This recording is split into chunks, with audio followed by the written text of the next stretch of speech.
You're welcome back to the morning show here on Arise News. It's World Health Day, as you may know. We will shortly get to that conversation, given the sheer amount of obstacles confronting access to basic healthcare in this part of the world. But first, let's talk about African movies and the feel-good vibes they are giving to all of us. Femi Odugbemi is a writer, filmmaker, television producer, and the founder and executive producer of Zuri 24 Media. With decades of experience in advertising, film, and documentaries, Femi Odugbemi, who's a voting member of the Oscars and Emmy Awards, is also a founding director of iRepresent International Documentary Film Festival, the flagship documentary film festival in Africa. But for today, he's here to discuss the forthcoming 10th Africa Magic Viewers' Choice Awards, which is scheduled for May 10th and 11th here in Lagos. Good morning, Mr. Odugbemi. Good morning, Steve. Good to have you in the studio with us. It's a pleasure to be here. Thank you for having me. All right.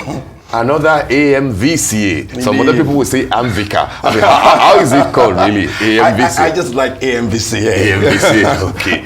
Viewers' Choice Award. Yes. The 10th edition it is this Amazing, year, isn't it? Yeah. Absolutely.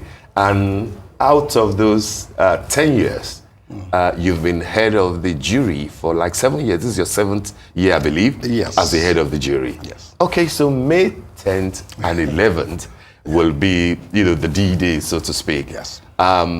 What are we to expect, particularly at this point that a lot of people are saying the jury should have more, shall we say, powers rather than just leaving everything to artists and film producers who can amass votes from outside. What roles will the judges be playing? And tell us, in practical terms, what to expect. Well, thank you, Steve. I think, first of all, we've got to really congratulate ourselves. 10 years, of hosting what I consider to be the Oscars of Africa is a really worthy achievement, and we've all done it together, and that's for me the most important thing. It's the one place where we celebrate not just the content creators, but also the audience. And for me, what makes that industry special is that the economy is organic. This was a film industry 30 years ago that not many people were proud of. But the audience have stuck it through. The audience have supported the artists, supported the storytellers. And we've got year on year so much better that now, today, our films line up very well everywhere in the world.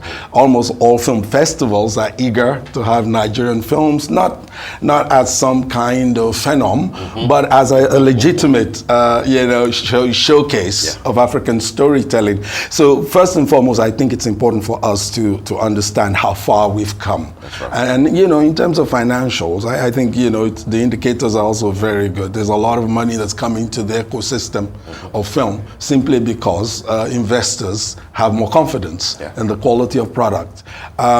In terms of what to expect, the jury of the AMVCA is made up of world-class professionals. And I think it's important for us to know that the one big thing that has sustained the awards for 10 years is that generally people trust its integrity. And in Nigeria, that's also something that is not easy to come by.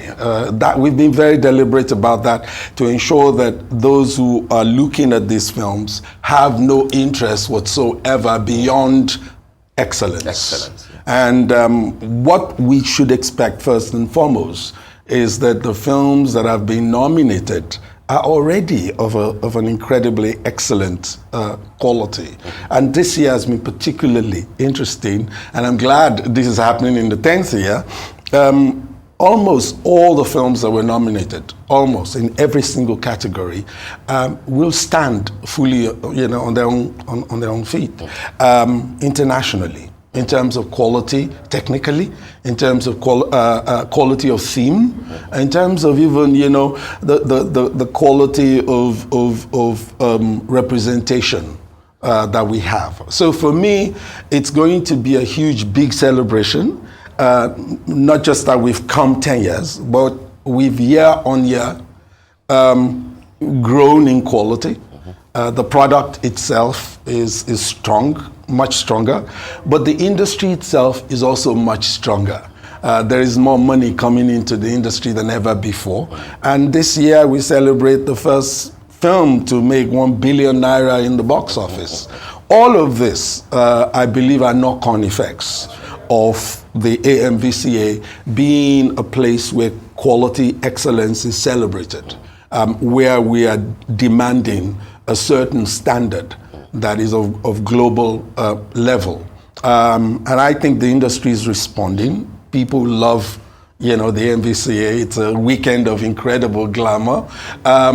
Maybe it's the only time I wear a hat, for instance. We are all that excited to be a part of it. And I think it has a knock-on effect on other parts of the creative industries as well. Photography, fashion, arts and craft. There's just so many parts of the industry that celebrate all our content creators and our viewers. So May 11th, 10th and 11th is going to be an exciting day again. Yeah. So I want to ask, because you have spoken that it does have a knock-on effect on other sectors. What role do you feel the AMVCA plays in the creative industry ecosystem, especially in terms of promoting it and helping it thrive?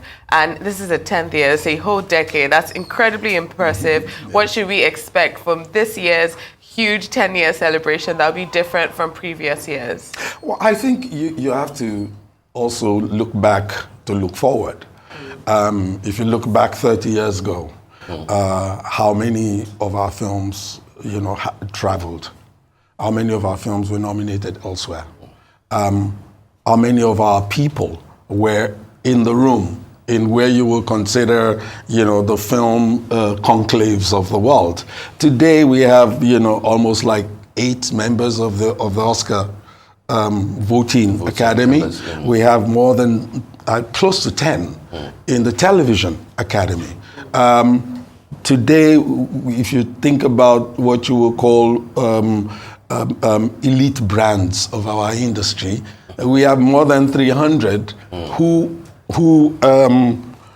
basically are that because they hold an AMVCA prize. So the AMVCA is creating an elite tribe. Brands. An elite tribe. That's what I would call it. and it's that elite tribe that I'm very proud of. The idea that almost everyone in the industry today make films with a instinct to excellence. We don't have to talk about the cinematography being good, but the sound not. We don't have to talk about, there's a consistency in technical quality. But I also think there is now an awareness of the filmmaker or the storyteller or the content creator as a public intellectual. We're beginning to take on themes that I think are important when you talk about film as a representation of culture. Now you have more and more films that are brave enough to showcase the best of our cultures at the highest level of production. And they're pushing this out into the ecosystem of film globally. And for me, that's the best we can do for Nigeria. The creative industry is representing us in a language that I think other people understand, the visual language. Cinema is what people call the new, the new imperialism. You really want to dominate or make your case, you got to make it through storytelling. And I think these are the places where the impact of the AMVCA has been most not just visible, but consequential. All right, I see that AMVCA is not just about Nollywood films. From the nominations list that came out, I saw, films from Ghana, from other parts of Africa.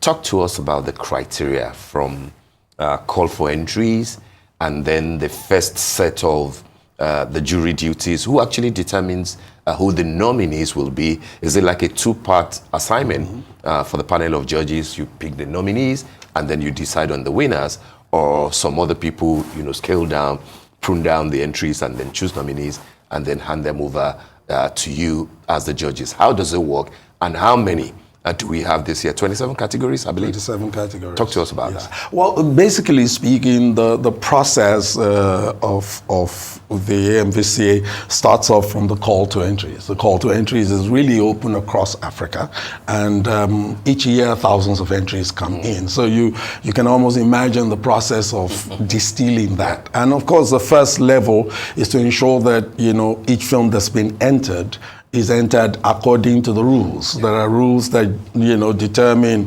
what the categories are. There are also rules that determine, obviously, the technical levels that you have to be. These are primary, and so the first level is for that entry to scale through, ticking the box of all the technicalities and simple things like make sure that it has a subtitling if it's in a native language, for instance, can become a problem for some. And so the first thing is to make sure that people have read the rules and have put in according to the rules. And that first set is then, there's a first jury, which is the nominating jury. The nominating jury, I call it the jury of your peers. Everybody in it are young filmmakers, experienced filmmakers who are themselves making content. And they watch this over the course of 1 week. It's a residential. And it's a lot of work, sometimes 24 hours going. I know you have been a part of this many times. And that for me is usually the hardest of the task, which is to decide for each category which 5 or which 6 or which 8 will represent this year. I call it carrying the flag of a category. And it's a tough decision to make because there's always, there's a lot of really good films. This year was particularly difficult, but I think it was done with integrity. Deloitte is the auditors of the process. The jury is very strict. People have to make their judgments based on the rules, and they mark and then they hand it to Deloitte. We don't really allow any conversations that are that could. They'll be emotional. The most important thing as well is just to avoid not just bias, but the appearance of it. So judges that have anything to do with any of the films recuse themselves. And then we make, really well sure of that. But the second phase, after the nominations is the voting. And that period, is the period I think is also why I'm here, to encourage those who love films, those who have watched content that they were really happy with, to do more than talk about it to their family, to actually reward the makers of this content, to actually, let their voices be heard and vote. And they can do that online. It's really very convenient to do. That's what happens during the voting process. And then obviously... When does that start? Well, that has started. It would end on the 28th of April. It's almost about 6 weeks, so there's a lot of time. So how many categories are open to public voting? Of the 27, I have to be exact now. I think, roughly about 5 or 6 are not voting categories. 5 or 6 are voting categories, I think. There are categories that the jury are dealing with that are professional. It's very difficult to ask the audience. That was expanded this year, wasn't it? Like acting categories? Yes, in the performance categories, I do think it was, we heard back. And I think it's important to respond to also what has happened in previous editions. I think also that the performance categories have become far more nuanced, such that it requires real professionals to take a look at who wins what. And it's become far more consequential as well.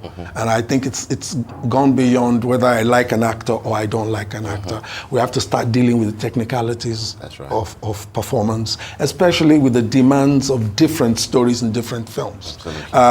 So yes, the popular feedback was that it was important to avoid bias and to avoid, manipulation of the process, to actually let a world-class jury start to judge that category. Yeah, but what do you say to what some people say outside?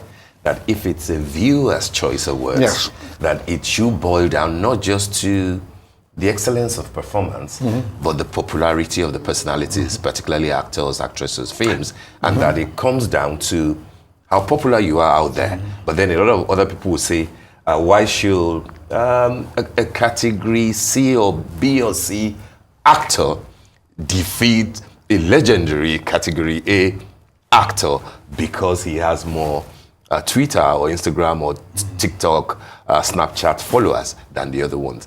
Are you saying that the jury? I feel that we have to respond as well to realities. Social media is a reality. And it's a reality in the sense that it impacts sometimes what you will call the truth of a thing. We've had a situation before where, the winner of that category created more controversy simply because, not because he was not a good actor, but because the other actors who perhaps, if they had whipped up the same support machineries that he did, might have, and it was recognized at the time that, on the basis of talent, on the basis of the quality of performance in that year, in those shows, it was difficult to represent that as the truth of the quality that we're trying to push. Who decided that year? The audience. The audience. The audience. And I think you have to also agree that this is 10 years. The AMVCA is evolving. We're evolving. There are categories that are in, categories that are out. There are ways in which we're looking at what's happening in the industry. Where are the critical need growth areas that need to be incentivized?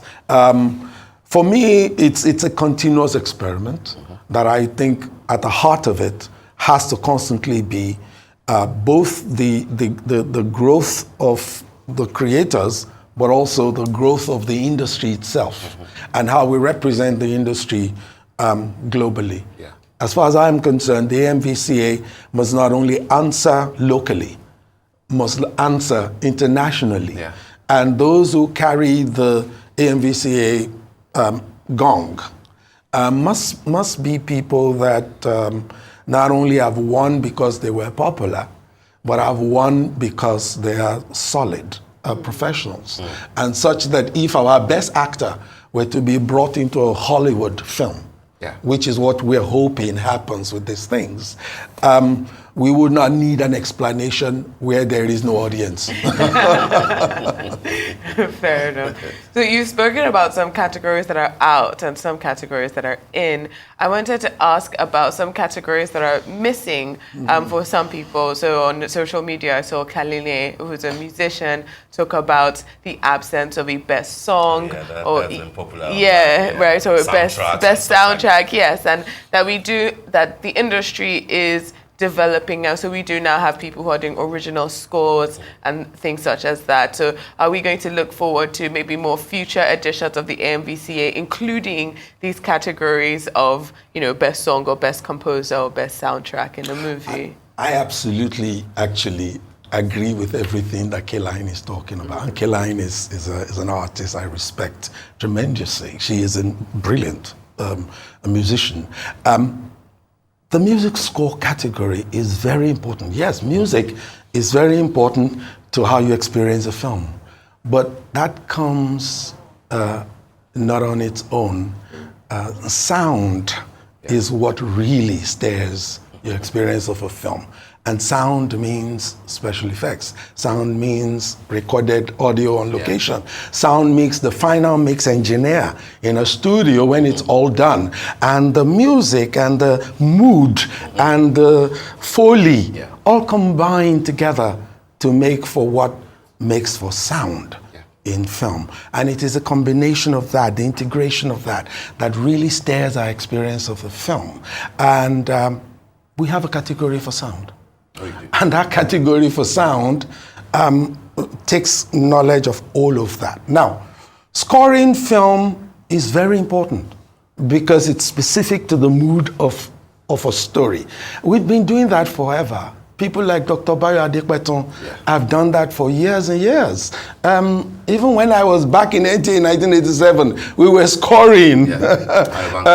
Ayoban College Junior has been doing that for years. And I think it's important that we understand that, you know, everyone that's in the AMVCA, Sami Opozo of blessed memory, there's so many that have been doing, that have scored music for film, for content, for years. Will AMVCA consider a category to reward such people? Well, what I know is that going forward, we keep evolving to create this. I think what's important is we take that as feedback and say, okay, are we going to divide up the sound category into the final mix guy, into the guy recording on location, into the music guy, into the do we have enough growth in that area to actually be able to break them down? But I look forward to that because what is also comes to me with what Keline was trying to say is that we also need to incentivize those who are working in that sector. And I'm sure going forward, the AMVCA has proven itself to be a listening team. And I'm sure we will respond to that. All right, Mr. Odugbemi, you bring into this whole experience and ecosystem rare capacity. I think one of the few Nigerians, I'm not sure if you're the only one, I mean, I would like clarification on that, a voting member of the Oscars on the one hand, and a voting member of the Emmys. I know that there are Nigerians who are doing the Oscars thing, other Nigerians, on the Emmy thing, but you're on both. Are there other Nigerians doing that? That's one, just for clarification. And then secondly, with that experience, with that, knowledge base, what do you look for when you preside over the jury of AMVCA? This is the 7th year that you'll be doing that. What are the things that you think that this is why an actor A will excel over actor B, who probably is more popular, or why film A or B will do better from Uganda, than, say, a film from Kano? What are the things that you look out for? Well, first of all, I believe Muabudu is a member of both as well. And there might be others that I'm not aware of. But I know that, MM has just been announced for the Emmys. Exactly. Congratulations to her. I'm very delighted that Nigeria, as a big film culture, be in the room in those spaces. Why? Because a lot of what really happens in terms of how much room our industry has, how much respect it has, how much information the world has, in critical terms about the industry, come directly from those who are in it, not secondhand as it was before. So that's important that you've noted that. I believe that every jury has responsibility to identify what I call creative intent. What is it that this filmmaker or this content maker is trying to do? What is the demand of the story? And then how much did he achieve it? I think for me, that's it. And I select the jurors, or I combine with people to pick jurors on the basis of that very important insight. Why? Because technology has sort of created an even playing field. Anybody can create a really good cinematographic piece. Yeah. If you study, enough on YouTube, you'll get, you get enough material knowledge to feel the critical technical categories. Yeah. But the story is at the heart of it. How much is the story fresh? How much is it untold? Where is it taking us? Where is the world of this story? How big is it? There's so many stories that are trapped in a house, trapped in a space. For me, it's that creative intent and that creative ambition that I think are key, not just to the jury, but also to the filmmaker. Because when the creative intent is actually meticulously pursued and there is ambition there, one, you won't get people regurgitating stuff they saw because they think that's what will win. Secondly, you won't get performances that are basically relying on previous star power. People will be committed in an authentic way into realizing what that creative intent is. And the wonderful thing about creative intent, I call it the X factor, is that when it wins, everybody along the value chain wins. The writer wins. The musician wins. Absolutely. The cameraman wins. It's not just the director. It's the producer is the one that has put his faith. Absolutely. And put a bet on this winning. And for me, when we have that authentic representation and it wins, it gives me joy because I know they have jumped through hoops. Let me quickly jump in here, Mr. Odugbemi, as the head jury. How do you, I don't know how it works with AMVCA, but how do you preside when there are heated debates, when there are arguments, when you have a situation where people say, over my dead body, a jury arguing over themes? and I'm sure that it will happen once in a while. Well, I think you must make a difference as well between a festival jury and an awards jury. Okay. I have been a part of both. Yeah. A festival jury is basically, looking at very fine margins. And a festival jury is incredibly consequential because there is emotions involved. And mostly those who are on the jury are also often, attached in some way. Correct. Either with a certain creative movement, with a certain, way of interpretation. And it can't get heated. But I think an awards jury is different. An awards jury must also take a broader view to things, especially a viewer's choice award. It's not just about, those fine, it's also in the end, was this something that resonated? There are many critically acclaimed films that do very poorly in the cinema they don't resonate at all. That's correct. With an audience. And some of them go on and win at film festivals. But it's not the same with an awards. Awards needs the product to resonate. Whether I had film knowledge or I don't have film knowledge, I should enjoy the film first and foremost. Yeah. It must not be so far away from me that I sit through 2 hours and not be able to laugh, to smile, to cry. We like films that also evoke, and that's what I call resonance. But also in the jury room of an awards, very different people, and usually quite matured. I think it's also important in juries to have arguments that are in the interest of the product, not just for the juror to win. I resist that. As a rule, you've known me 20 odd years, maybe 30. I do not like contention for its own sake. And I think there are people who specialize in that. I tend to avoid being in the same jury with them. Fair enough. I want to ask you something because you said something that I find very interesting because we're talking about African storytelling, Yes. and you're talking about stories that are told and untold. I actually have a history program called Untold Stories because I think that, the stories that we tell ourselves about ourselves are very important, and I think they're critical. As you said, when you put something in film, it transcends what you can do in other medium. Absolutely. So I want to ask, in the last 10 years in the AMVCAs, in your last 7 as a juror, and in your decades of experience, what are you most proud about when it comes to African storytelling these days, and how people are interrogating African realities, history, and film? And also, where do you see the industry going in the next couple of years? And not just film, but storytelling at its core. You're asking me to unpack a very heavy load.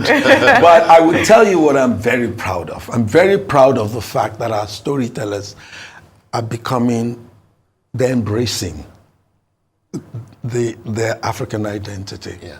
They are beginning to look at stories from literature and making them big. Mm-hmm. They're looking at historical narratives and making them big. One of my favorites forever is October 1. Kunle Afolayan's film. 2014, October 1. as far back as that, he led the way. A lot of young people learned our old national anthem from that film. They were not even aware that we had a national anthem. There were actors in it that had been acting long before many were born. So there is a way in which I think this industry is bringing us back to our heritage stories. Mm-hmm. And for me, that's critical for education. Yeah. It's critical for consciousness. We tend to accuse our Gen Zs and of not knowing the history. The question is, did we tell them? How are we telling them? And the format from where they acquire understanding always is through storytelling. Your second question about what I hope for. I'm hoping that we deepen what we are doing now. Yeah. I'm hoping that we embrace our success and not imagine that the industry has arrived. I believe that its organic progress has to be intensified with more training, with more specialization, with more understanding of these genres. Yeah. There are audiences that want something different from the mass. There are now audiences who want horror. They watch it already on Netflix, on Prime Video and all. Yeah. Can we do ones that do not make us, our own culture, seem like fetish? People are looking for action stories. Why not? We can develop knock-on industries like, stunts and it's huge $1 million industry in other places. The wonderful thing is the more we expand this creative industry, the bigger its effect on the larger economy. Because transportation gets a bit of it, tourism, hotels, supplies. There's just so many people that, make a lot of money from what we do. And I hope that, as we expand our contribution to the GDP, will continue to also make us a valuable part of the economy of Nigeria. Okay, we've run out of time, but I'll quickly squeeze in this two. First, is just again to hear from you. What would you consider the biggest impact of the AMVCA, not only in Nigeria, but in the entire African film and culture ecosystem? What will you consider as the biggest impact? And of course, that I will not let you go without talking about iRep. It was the 14th edition, wasn't it, 2 weeks ago? And you basically started off the celebration for Professor Wole Soyinka at 90. Yes. How did he go? Give us a review of it. Well, for the first question being what I think the biggest impact of the AMVCA is that the AMVCA has made the industry, this film industry, in Nigeria and across Africa, very, very attractive to an investor. not just an investor in money, but young people are willing to invest their life careers in it. People, in the old days, it used to be that when you said you wanted to be in the film industry, people thought it was, if you really were serious, and you wanted to be successful, you would be in those other traditional. But now people encourage their kids to go in and bring their talent to the table. That investment is also keeping a lot of young people here. You don't find many jackpot people in our industry because the opportunity for them to truly grow is here. Right. And for me, the AMVCA has highlighted this opportunity. For those who economically, culturally, there's opportunity here. Opportunity also for our stories, our representation. So I do consider the AMVCA a big beacon of opportunity, but a beacon of opportunity that is championing excellence at all levels and best global practices. And with that, we will continue to succeed. Thank you for bringing up iRep. I get excited when I talk about iRep. iRepresent is a documentary, is an international documentary film festival we've had in Nigeria for 14 years. It's the only film festival this side of the Sahara. And we're very excited that we're championing non-fiction stories because there's a lot of issues that I believe can only be negotiated with the power of research that documentary brings to the table.